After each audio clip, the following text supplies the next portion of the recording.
Welcome everybody to another awesome music spirit and accountability podcast. Mike, you just asked me what it is like to, the process of recording an album. What's it like to record an album? What's the process like from start to finish? And I just kind of went, whew, that is a huge question.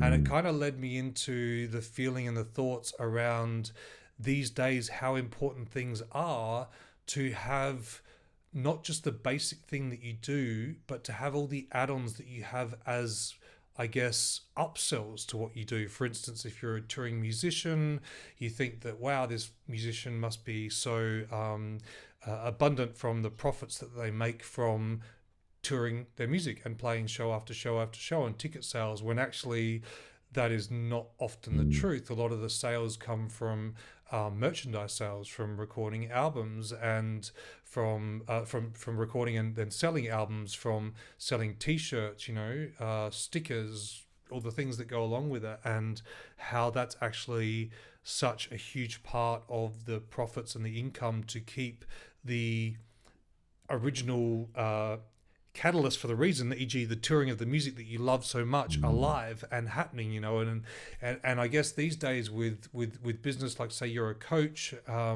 amongst other things, and all the other add-ons that we have to bring in passive income these days, on all these little add-ons. So today we're going to speak about that and some of the tricks that we've put in place and some of the changes that we've seen happening over the last few years. For me, recently moving into like course sales and stuff, and now starting to see profits coming in from these courses, and this beautiful notion of having done the work, therefore mm. you're no longer exchanging time for money because you're getting paid for a course that you've already recorded, and that's evergreen products, and how that shifts the paradigm of Mm. everything in these days, because it's a whole different way of creating, it's a whole different way of doing things. And that's kind of come from that question, Mike, because for me, when I started recording albums, I never did it for a reason. I never did it to sell records. I did it because I just bloody loved playing music. Mm. And I actually did it because I wanted to share my magic with the world. And I think my first record, mostly I did because I wanted to challenge myself, because I wasn't sure if I could do it, you know? When was your first album, mate? My first album was Warmth in the White back in 2000, and it was released 2007, I believe, or Yeah, six. wow. Yeah, and I recorded that, tracked most of that on my laptop with GarageBand, which was free software that came with the Mm. Mac back then. And Yeah. it offered a tiny little bit of magic compared to what it does now. And for those of you that don't know, when you record a track, let's say even a basic singer songwriter track will often have a lot of vocal harmonies, a few guitar layers and stuff like that. And before you know it, you've used a lot of tracks. For instance, if I record one vocal part, well, let's say that's one track. If I then record a guitar part, that's a Mm. second track, so that's two tracks. Yeah. If I want to record some other guitar parts, that's another three or four tracks. If I want to add more vocal harmonies, well, each one of those vocal harmonies is a track. Now, that's before we've even spoken about adding drums, bass, Mhm. other things like a drum kit alone. You think of all the drums on a drum kit, there might be, say, 15 drums on a drum kit between cymbals and kick drums and tom toms and hi hats and everything else. That's 15 tracks. Well, Wow. back when I recorded on GarageBand on the free software, you only had a maximum of 19 tracks per file. That was it. Once you hit Yeah. 19, you had to render off those 19 tracks as a single MP3, start Wow. another file, import the MP3, and record your new 18 tracks. And then if Yeah. you wanted Wow. to change anything on those original 19 tracks, you then had to go back to the other file, open that, Mm. go back in, do what you wanted. Anyway, it was a long process. Some of my Yeah. tracks, there's one track that had 196 tracks on that album, which had 10 files running. So different way. Wow. But, you know, the I guess what that taught me once that album came out, it wasn't about the sales in the first week or the sales in the first year. It was the sales over time, because when you start moving into Mm. those evergreen products, which I Mm. believe really what today's podcast is about, as we work it out as we go, as we always do, Yep. is really about these evergreen products. And that album over the years, um, sold so many. Every time I'd release a new album, I'd start selling like bundle packs where you buy the new album and you get the old album for 50% off or whatever, and then it was three albums for like $50 and everyone would buy the three albums for $50. Sometimes even if they had the old album, they'd be like, oh, it's a bit scratched, or get the new one, so yeah, that's kind of with that. How do you feel about all that? Yeah, there's a burning question I have for you. I know that you've got the place in Fiji, and I think you wrote an album over there, didn't you? You turned the I, container into a. I've tracked a few things over there, and I've got some tracks I haven't even released yet that I've recorded over there. But I did mention once that Fiji block was pretty much bought outright from the sales of my yoga album, my yoga Wow. meditation album that came out in 2011. And John Butler's just released a new album recently. It's just come out last week. That's amazing, and he's done that same thing, and it's beautiful to witness Yeah, that way wow. of doing things. Yeah, that's very cool. The one that the way it was created and the way that you converted the container into a studio, but then to have the land paid for by the fruits of that labor Yeah, is yeah, that's really going full circle. I it's made it on the land, for the land, with the land, and then it paid for the land. absolutely, isn't it? It's next level, man. It just, yeah, Mm, absolutely blew me away, that one. So very wow. special. Yeah, How many yeah. albums all up now? How many? What's I've the got total? seven albums, seven full Okay. length albums.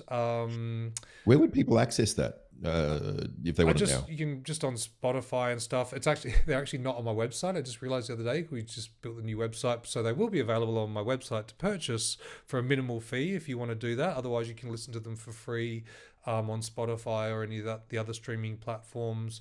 It's always a beautiful gesture to support an artist and buy their albums wherever they can. I'm a big fan of that, so I like to always give people the option. But you can also just get them for free. So.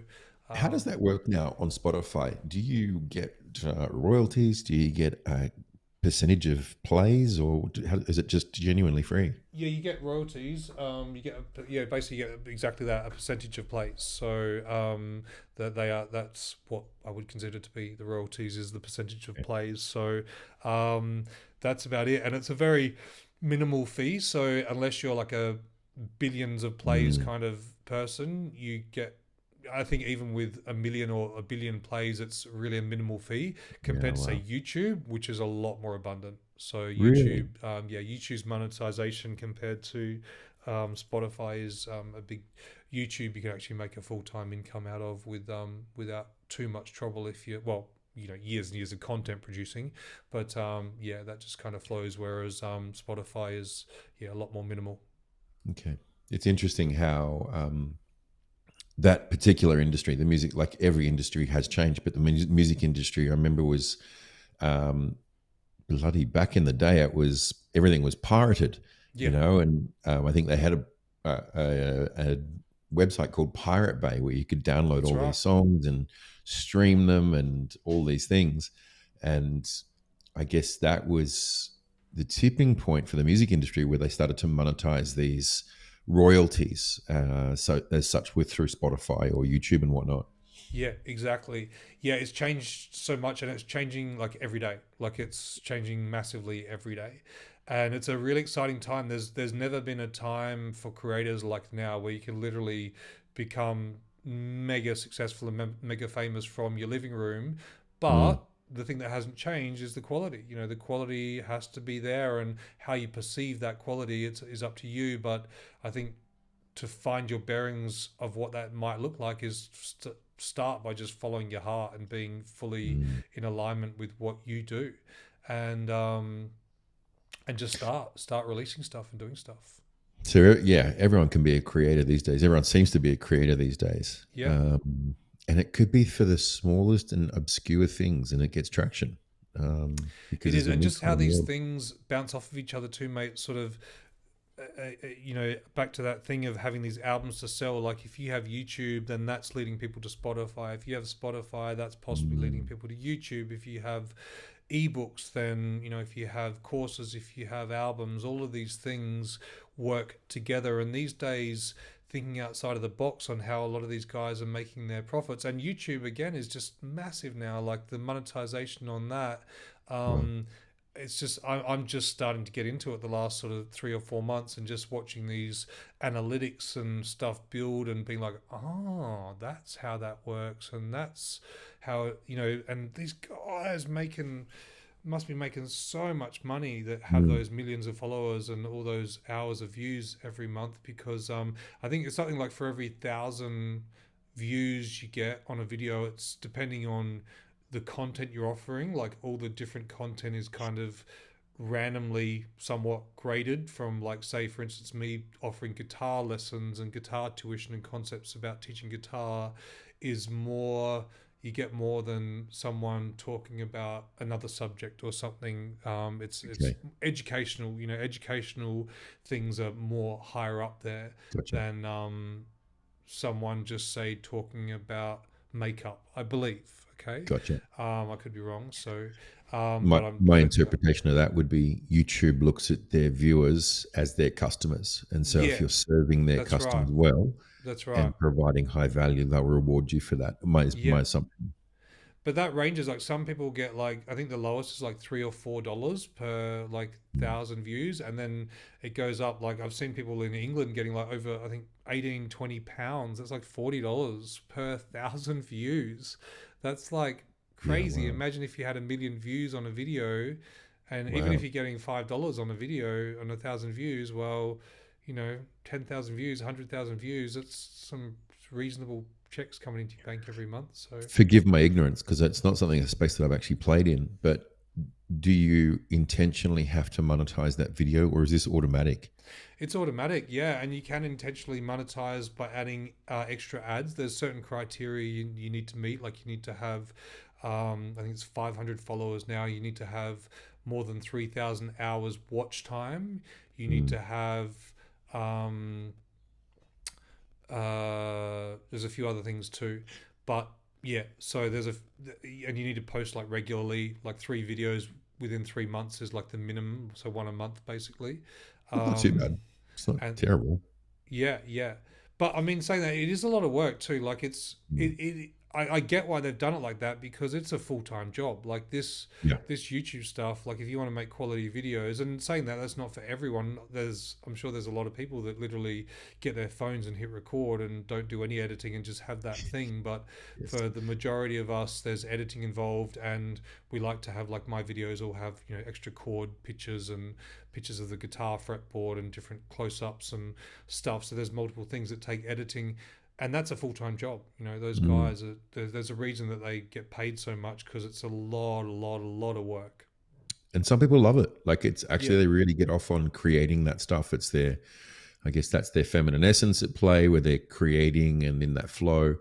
But they really would rather just create content all day than actually talk to people or do service kind of work. yeah, 100%.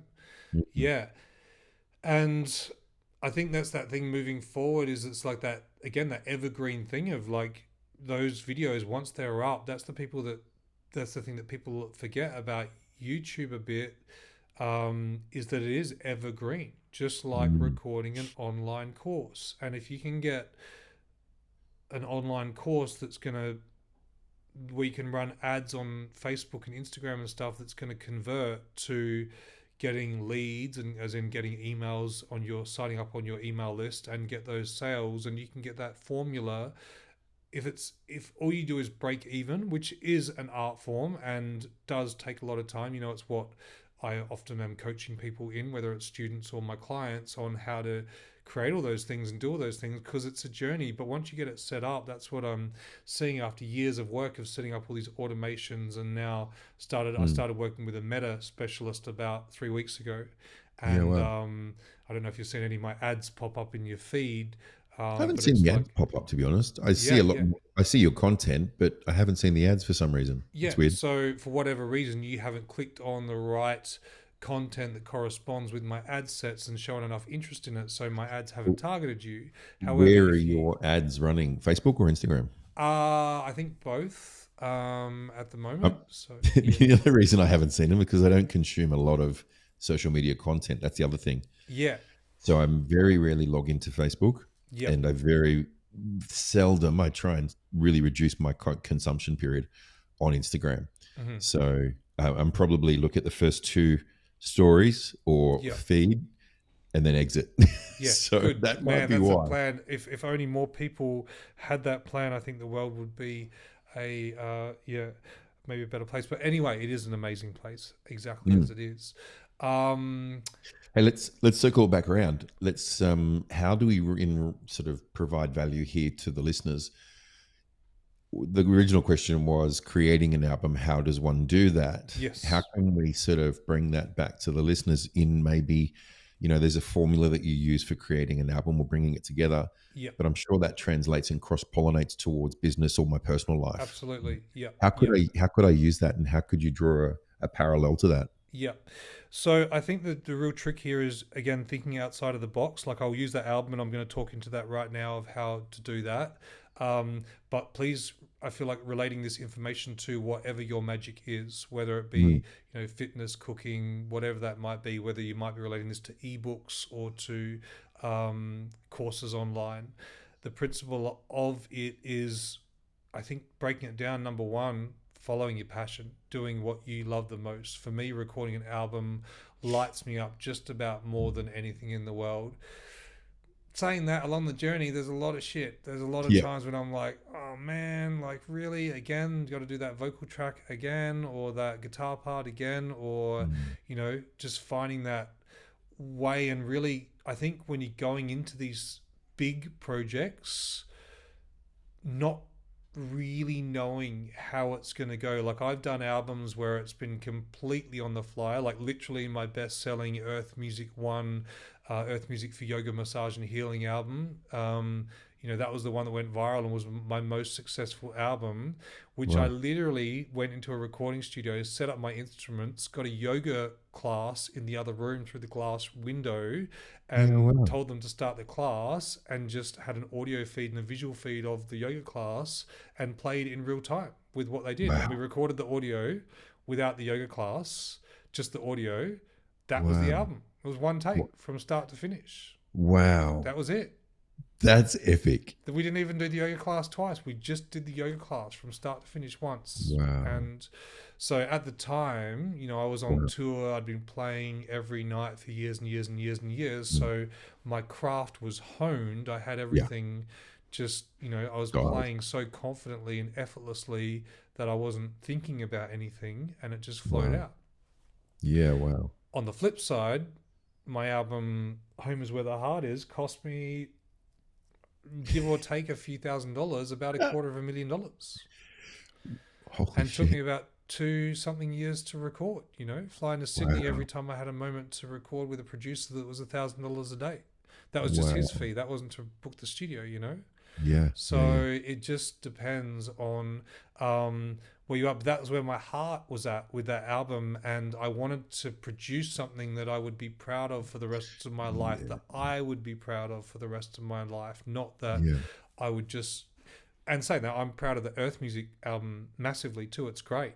But as far as a production of my songs, like I wasn't at that skill level at that point in time where I would have been happy to just go into a recording studio, record my 12 tracks with my guitar and my voice, and walk out. Mhm. I wasn't Yeah. that kind of guy. I was like, I want a fully polished, produced, epic Okay. album, drums, bass, guitars, backing vocals, female vocals, all the things, keyboard parts, everything. And I wanted all my guitars and all the things. And so it was a big process.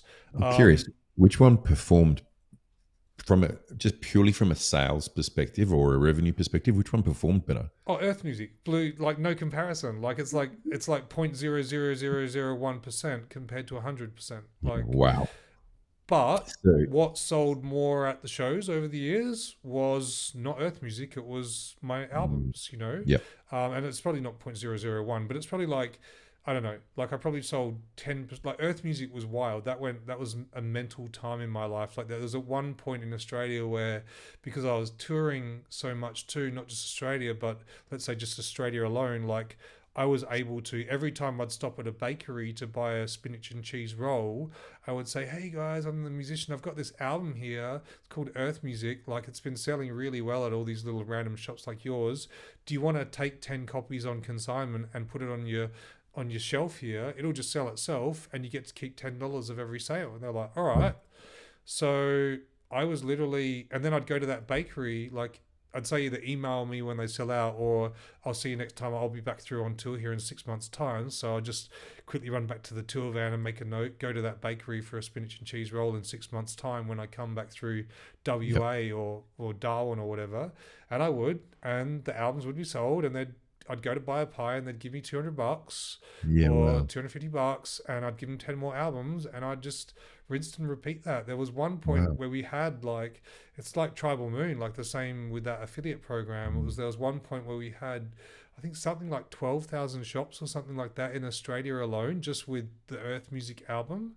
And that Wow. was just from me stopping at bakeries and crystal shops, and let alone yoga studios. Like if I dropped into a yoga studio and did that and they'd put them on Mm. their shelf, well, some of those yoga studios were selling 10 albums a week, you know? Yeah. Wow. Um, so Wow. it just went nuts. It wasn't through sales on Spotify or YouTube Mm. or anything like that. That was old school grassroots selling. Traditional selling. Yeah. Like the old So way. so now if we apply that to so I guess the to summarize that, the way we record an album is, you know, there's a whole lot of different ways. There's no way to do it really, but my advice is to come from the heart. But Mm. often recording an album is, we start by the artist writing the songs in the privacy of their own space and having at least a rough idea, or ideally even a really clear idea on finished tracks. And then you go into you generally meet with a producer, or you become your own producer and start mapping out something like on an Excel spreadsheet of what tracks you want on what song. Let's say I got this song, it's a reggae song, it's at this speed. I want to have piano, guitar, vocals. I want 3 backing vocals tracks. I want female vocals. I'd like a violin on this track, and I want like a hip hop artist to do like some hip hop beat over the drum beat, or whatever random thing you come up Mm. with. Or I want a contemporary edge to this traditional rock song, or whatever it is. You start mapping it out, and then depending on your budget and how crazy you go, you might go in for some pre-production and start doing some demo tracks in the studio if you haven't already done it in your bedroom. Again, a lot of things have changed these days. Most of this is done by yourself in the bedroom. And then you start, then you go and record the actual track when you've got a really solid map. So you've got that map to give to your sound engineer or your producer, and here's the Excel spreadsheet. We're going to do 12 tracks. Track number one is there. It is, and they can queue it up. They're like, okay, I can see track number one is 120 beats per minute. They might use a click track. You might have a click track, or you might not, but they'll get a template for that track, dial it in, program it for 120 beats per minute, start setting up those tracks with, okay, track one, vocals, track two, vocal backing, drums, whatever. And they've got it mapped out, and then you start recording, and Mm. away you go. And then you basically just keep plowing at it until you're happy. And then there's a whole lot of like, once the album's tracked, there's a whole lot of listening. Sometimes you'll take some time to get away from it for a bit before you go back to it and listen back to it again. And then you'll start making changes. Ideally, that's always best. My advice is to do that in the studio. Where you recorded the album with the sound engineer, so you can just tell him all the instructions really quick and change him, get him to change everything you want to be changed until it's all wrapped up. And yeah, eventually once that's done, it goes into be mastered, which is Mm. basically putting the final sprinkle of magic dust on it, making the track really sparkle, making the track kind of breathe, making the low ends pop, making the tops sparkly, making the whole track sound spacious and full and ready for playing on the streaming platforms or whatever else. That's one way. Or you can just go in again. You can just do it on your home laptop these days. I think that's how most people are doing it these days. Yeah. It just depends on, if you want a full band in a studio, then you need to really be in a studio. Yeah. You can also do it via stems. I've done a lot of albums. My first album I did like that, where you record, I might record a dodgy drum track and then some guitar tracks and vocals over the top, and send it to an actual drummer on the other side of the world with a click track and say, here's the track, play along with it. Mm. Here's the track with the drum track, my dodgy drum track. Here's the track without the dodgy drum track for you to record with. So they can queue it up in their home studio, have the track to hit play on, and just record it on their own studio and send me back the drum tracks. And then I mix that Wow. into the track. So that's really common these days too. Is it? So that's like ghostwriting for a book almost.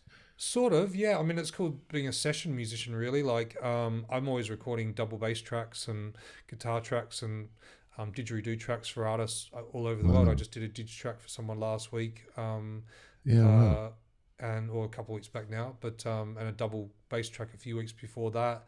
And it's the same kind of thing, and you get a feel, and you're just really trying to listen to what the people want and go from there. So yeah, Mm, yeah. very interesting.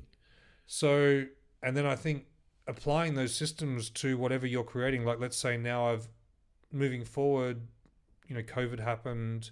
I haven't been touring now for 4 or 5 years much, and few tours this year, Glastonbury in a couple of weeks, which I'm super excited about. Um, but those albums are just sitting there in my garage, basically not doing much. So Mm, I've got plans to move them and to sell them and to have upsells with them, but they're going to be coupled more with things like my courses and okay. gifting my clients with gifts along their journey. It's when they buy a course now, I want to have a journey where I give them all these extra bonuses. It's like I call it like a bonus roadmap. So let's say someone yesterday bought one of my courses. I'll just use this because I'm literally doing it right now. A new course that we just launched a week ago, the new 6-week beginner's guitar course. Someone just bought one. And that's now cueing me to dial in a little bit more. Each time someone buys one, I'll dial in their bonus roadmap a bit. So now they've bought the course, they think that's it. So now for me, over the next 2 or 3, 4 weeks, I'm going to take them on and ongoing for years to come. I'm going to take them on a journey where I'm going to keep gifting them epic stuff and keep Wow. that connection going. And that's going to be things like my albums. Hey, do you want a free album? I'll do it for shipping only. Just send me your postal address. I'll send you a free album. I'll sign it for you and write a note for me. Now, because they've got that connection, they might want to do that. And that's just going to keep that connection for them to maybe go and buy my sound healing course one day, or even forgetting about that, like just forgetting about trying to upsell them to do stuff, just to trying to give them that amazing experience Mm, to keep wanting to spend time with you and keep yeah. wanting to learn music. That's the mission here. I'm trying to give them a catalyst, a reason to learn music. So please, guys, like applying this to your own things.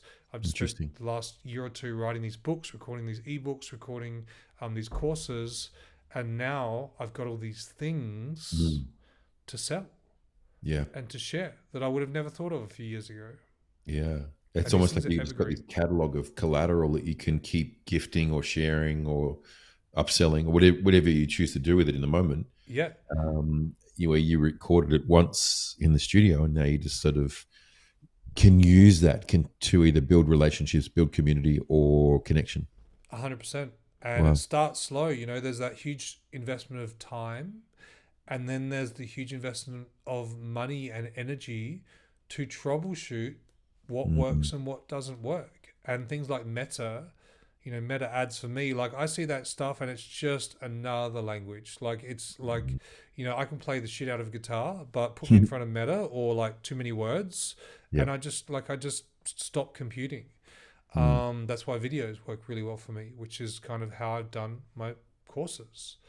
And now I'm at a point where I'm able to hire a professional to teach me about Meta and to manage my Meta, right? So yeah. that's the first time I've been in that position where, all my guys up until now, my amazing, amazing, amazing staff, if you're listening, I'm so proud of each and every one of you. But I never had, although the people that have managed my Meta and my Facebook ads up until now have been part of my team, they were people that I'd trained along the way, or people that Mm, had some training in Facebook and Instagram, but they weren't Meta specialists. So I'm got it. like, okay, I'm at the point now where I need a Meta specialist, right? Wow. Someone who really knows that back to front. Mm, And so now we're troubleshooting. Now we're putting in the money and doing the things and doing those ads at a level we've never done, and starting to see some sales coming through. Not enough to justify the expense yet, but troubleshoot. Give me a year, give me a two. Let me waste a few thousands of dollars, or mm, hopefully not tens of thousands of dollars, and yeah. work it out. And man, I reckon moving forward, this is the key. And those Mm, albums from back in the day, I'll eventually plug into this system somehow. I'm not sure how yet, but it's gonna plug in. But giving away MP3 free downloads, that's a great reason for some people to sign up to your mailing list or to Mm. start a music journey. And yeah, the more they see you, like you said that in that podcast the other week about how they have to see you so many times before they make the purchase and or whatever Yeah. it is, it's crazy. So yeah. And you're competing for people's time and attention. The attention spans these days is so So short. minute, it's so Yeah. tiny. Yeah, so tiny. So keeping that bite-sized thing, and I guess that's what I'm seeing with things like, the difference between stories and reels with, say, YouTube compared to Instagram, Right. compared to Facebook. It's completely different data. It's completely different data from the Yes. same video. And I know you know this, but now that we're running the same kind of content for longer periods of time, it's much easier to pick up the bigger picture, and where you can start making small changes to Okay. adapt those things or create things to target those other platforms better, if that's of interest to you. And for me, it's not, but now it is, because Mm. it's becoming my income, right? It's It's becoming, it's now I've become a got a business reason. focus. So, but like you, after I have that rule, like I have this thing where I get disappointed with myself now. If I get trapped into looking at social media while I'm having to take a moment to post on social media, and I have to, one of my minimal roles, I don't really do much of that anymore. Most of my team do, but I still have an input. I still post to stories probably 3 or 4 times a day just to keep up with it being in people's fields. And that's amongst all the other posting that my team are doing. If I get, when I go on to post that story on Facebook and Instagram, if I get caught up in looking at Mm. other people's posts, I get disappointed in myself now. I have this thing where I'm like, no, Yep. you've done the thing you said you were going to do. Mm. And honestly, the platforms are so good at Yes. knowing your stuff and what you like now. It's getting harder and harder and harder every single time I Yep. go on social media.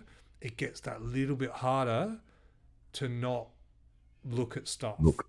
And Yeah. the way they're putting the things on there in, the process you have to go through and the screens that you have to see Yes. to get to that. And now I'm seeing things like vertical, like I just noticed on YouTube yesterday. You've got the normal scroll that way, but now there's the bars in between where you can scroll sideways along Yep. that way. So you go down, then you stop in this little bit, and you go Yep. along the side, but you're still going up and down on that actual main frame. And they're So quite catchy. Those things are quite catchy to make you go, oh, I've got half a vision of that. Let me just scroll across to see what it is fully. yeah. And then you're in.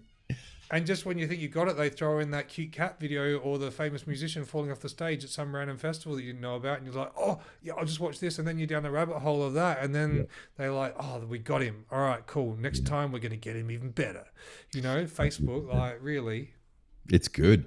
I found also that when I was having people post for me, I was using external platforms Yeah. to do the posting. And which means I didn't have to go on to the Instagrams or the Facebooks or the YouTubes to do it. I wasn't there at all. Yeah. And the algorithm really penalized me. I got shadow banned because I Yep. used, basically, I was avoiding that trap of I never logged in anymore Yeah. because it was done externally. And I'm basically going to have to create a new account Really? and start again. Yeah. Wow. Yeah, I got shadow banned that badly. I was down to like 30 views or something like that on my stories, went from thousands, 200, 3,000 down to 30 to 60. Yeah. You even got 1 million on that one. I got one. Yeah. It's over 1 million. Wow. Yeah, which is really interesting, right? And that's so true. Like we tested that out because we're using Opus Clips now. No, not Opus. Opus Clips Yeah. to do a Yeah. lot of our editing. Even we use that with this podcast, and it's amazing. But yeah, we noticed that for sure when you post, excuse me, to especially Instagram and Facebook. YouTube, it's not. It seems to be fine with YouTube. We're using Opus directly posting to YouTube, and the views are great. Yeah. Okay. So, but saying that, you still have to go back in. Like once you post it from Opus, you still have to go back into YouTube and tick the box manually. It's not for kids. You have to add your tags manually. You have to add your bits and Yeah. pieces. So Okay. there's still Okay. that manual aspect there. So interesting. Yeah, very Yeah. interesting. And it's just you're learning all these things by trial and error. Like it's like for me, I thought it was such a win. Oh, Yeah. I'm off the platforms. This is the best ever. Yeah. And then realized I got penalized quite profusely. That's right. And it's just until you learn that, yeah, that's then it comes back to okay, cool. I need to play the system and I need to be in the game, but how can I still have my way Yeah. of not being doom scrolled Definitely. and still get the posting done and still get my engagement? Because there's three levels of social media. There's content creation, there's consumption, and then there's connection. Yeah. And a lot of people, I believe, predominantly focus on the consumption, That's right. where my focus is more around creation and Oh, connection. 100%. Guys, if you're focusing on consumption, like, sorry to be the devil's advocate, but straight Yeah. up, like, you're wasting your time, and that's okay, because for a lot of people that fills their cup, and if that fills your cup and you're happy with that, then please do that.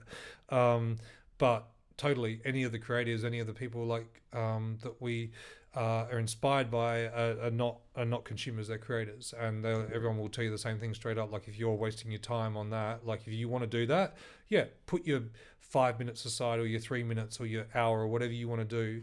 But life's beautiful, and don't waste it on a screen like when you don't need to be. But do what you want to do. Yeah. So Yeah, imagine like compare that to, let's say you get caught in a doom scroll and you're there for 10, 15 minutes. I've never felt better for it. no, a doom However, scroll. if I I like that. doom scroll, yeah, because it is. But if I caught up with you in person, I feel, and even if it was 5 minutes, I feel richer for that experience every single time. Yeah, hundred Yet percent. we fall to the low lying fruit, the low vibrational stuff so easily. Yeah, It's engineered that way. it It's is. it's a it's a trap, and we've got to be careful of that. Oh, not got to. We get to be careful of that. Yeah, definitely. So I think just to kind of put this into perspective, I was speaking about an evergreen products and stuff today, and I really feel it's the way of the future. These evergreen things, if you want to get a bit out of the rat race and start creating things, even if you're doing the 9 to 5 thing, and not saying that like it's a bad thing, but if you say you're doing the 9 to 5 thing or whatever, and you're not exactly happy with where you want to be, if there's that part of you that's calling for something more, I really believe that's in evergreen content. Yeah, And to summarize what that looks like, um, simply creating something that's going to give you an opportunity to share your magic with people, and working out what your magic is. And man, the things that people are creating these days, it's just phenomenal, thinking outside of the box. mm, And you got to start somewhere, so don't worry about it too much. Just go with what lights you up, and go with what you have knowledge to share around, or what your passion is, and going with that. And if you want to speak more into that, please reach out for a call to Mike or I definitely specialize in setting these things up and inspiring people to follow those dreams. So yeah, don't let anything stop you. It's all there for you to access. So is yeah. it still your one of your entities? Ignite Your Dreams. Is it still a thing? It's still going. Yeah, I just, it's just the energy. I just trust, as in, I don't have any energy to put into promoting it. Correct. So people come. Yeah, people come, Yeah, and I don't promote it too much anymore. But yeah, it's there. It's there. I know a couple of people who've done that with you. Yeah, Obviously, the mutual friends of ours, and it was a I know your work well, but for those people who have gone through it, it was such an eye opener and such um, a heartfelt experience. They really got to tap into what their desires are, that's right. and I think they learned a bit more about themselves as well 100%. in the process. Yeah. So my specialty with that is, I think, assisting people in coming back to their heart and back to their Mm, art, beyond the conditioning of what they thought they had to do. Um, yes. and then also putting the things in place to execute that and bring that accountability. So understanding all those tools on, yeah, everything from website design to funnels, and getting it all synchronized and in flow really easily. And that's the way of the future, because the automation, it takes a bit of energy to set it all up, but that Mm, automation process, once it's done, that evergreen thing to be selling courses and not doing anything for it is amazing. But the amount of work I've put into that to create that is so next level. I totally get why everyone doesn't do it. Yeah, like I've watched you for the last, would it be a year now? Two It'd be a year? years, two 2 years. plus, yeah. Has it been 2 years? It's been, well, I bought Groove Funnels, which I built this all out on in 2020, I reckon, in like February of Whoa. 2020.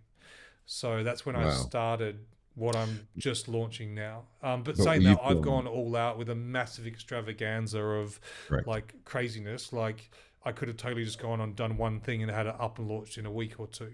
Correct, Um, yeah.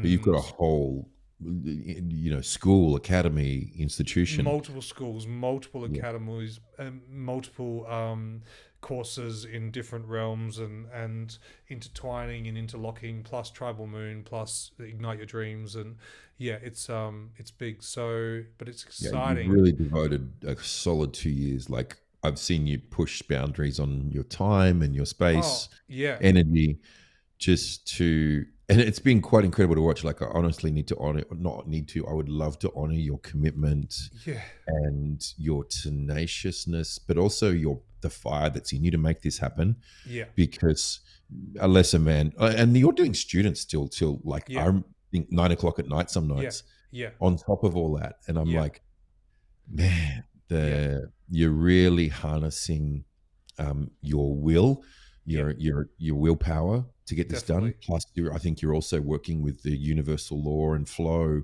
of, there's your will, which is human power, and yeah, then there's thy will, which is the universal law of um, working within your soul's guided missions. that's And right, you're working with both of those, and that's why I believe, because you're so passionate about what you do, it's a passion project. yeah, Because just on your own will, you would have fallen over by now. that's right. It's got to be the passion. It's got to be that thing that lights you up. Your being in your heart and being in your art. Having amazing mentors that I listen to every single day. Without that, I couldn't do what I do. Um, and yeah, just keeping on point, doing what I love.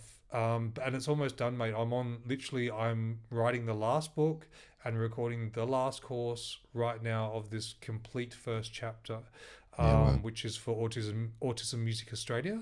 I'm doing the rhythm course, which I'll be tracking before I head to Europe in a couple of weeks. So that's that, and then it's done. Then it's on to the next chapter of unleashing this to the world and spending the yeah, next few years promoting it, which feels way easier because there's no pressure. There's yeah. no thing to do. You've got the Um, thing to sell, which is the yeah, hardest bit. but I still Mm, don't really have any idea what that exactly looks like. I've got a rough kind of idea. Like if I throw the ball here, it'll go down a hole. If I throw mm, the ball enough times where there's holes in the grass, I think it's kind yeah, of like that, you know. But I just yeah, trust that what I've created is so special and so unique that I'm feel quietly confident that I just know that any kid that gets those courses for Autism Music Australia is gonna, it's going to change their lives. I know I I'm see it all the curious. time in my private lessons, but having this mass abundance to share with the world of endless courses and endless learning in music, um, to excite these kids and to inspire their limitless belief that anything is possible in this lifetime, not even music aside, but the fact that Mm. it's done through music as the vessel is, it just feels like it's going to be great. So Have you done the maths on? I don't know if you know this. How many children there are with autism in, say, Australia or the world? Do you know? no idea, man. Yeah, I think these days every second, person just about can be A diagnosed with level of some sort of spectrum, thing, whether spectrum. they have it or not. Yeah, it's just yeah, but even in creating that, like the courses I've created are equally as awesome for kids that are not in the spectrum as they are in Correct. the spectrum. It doesn't really matter, but that was just one of the things like that we kind of created as an algorithm to really dial into, not that we created, Mm, but that word of autism and me creating these. The reason the Autism Music School was created is because autistic kids have always gravitated to me like a magnet since I started teaching music. So mm, I started teaching for Ibanez when I was 15, and then I was flat out teaching since then, all day, every day. And these autistic kids just have always come to me like a magnet. So the way I've created all these courses and teaching methods over these years, literally creating my own unique color-coded systems that correspond to rhythm, that correspond to guitar, that correspond to piano, different color-coded systems for each instrument and thing, rhythm, piano, voice, rhythm, piano, and guitar, let's say, for this beginning rollout of the Autism Music Australia programs. That's come to me from trial and error of a lifetime of what works best for these kids to excel, and that's what I put together in these programs. So I don't really know that statistic, mate, but there's a lot. Yeah, no, it's just curious. Yeah. I'm sure it's a decent number, just in Australia alone. Absolutely. Yeah, mate. So I think we'll wrap it up there today, but there's heaps more to come, guys, and thank you so much for listening. Mike, always such a pleasure, mate. Thank you, brother. See you soon, mate. Thanks, mate.